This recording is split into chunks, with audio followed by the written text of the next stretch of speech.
বারাকাল্লাহু ফি হায়াতি। আল্লাহ তাআলা হযরতের হৃদয় বিদারক জবান থেকে আমাদের ভগ্ন হৃদয়কে আল্লাহ তাআলা উপকৃত হওয়ার তৌফিক দান করুক। আমরা সবাই সুশৃঙ্খলভাবে হযরত বড় আসলে হযরত বারবার বলতেছেন, আমি বললে আবার বেয়াদবি হয় আমার হযরতের কথার উপরে। আমি খুব বিনীতভাবে অনুরোধ করব আপনাদেরকে, আপনারা সবাই সুশৃঙ্খলভাবে বসে যান।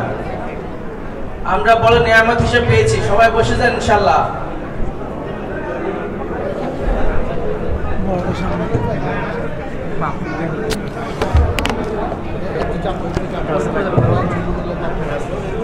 আসবে না আসবে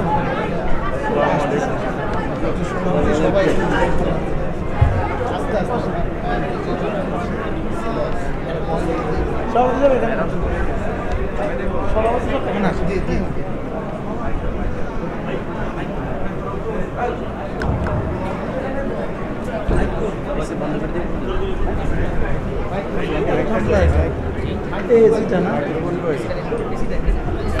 না বন্ধ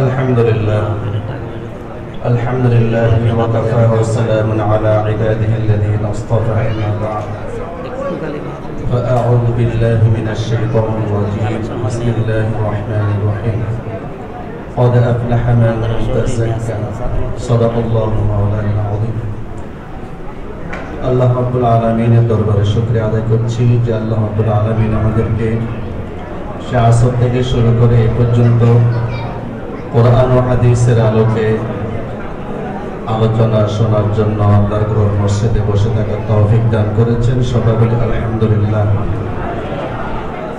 আমাদের সামনে যিনি বসে আছেন ওনার পরিচয় নতুন করে দেওয়ার কিছু নেই, যাকে হাকিমুন নফস বলা হয়।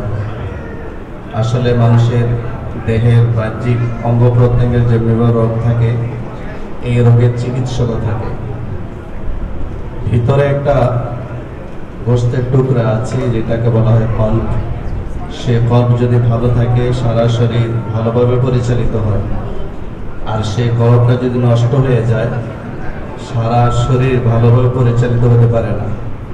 সেজন্য আল্লাহ তাআলা বলেন কদ আফলাহা মান তাযাক্কা, যে নিজেকে পরিশুদ্ধ করে নিয়েছে সে সফল কাম হয়েছে। ভিতরটা আমাদের পরিশুদ্ধ করতে হবে।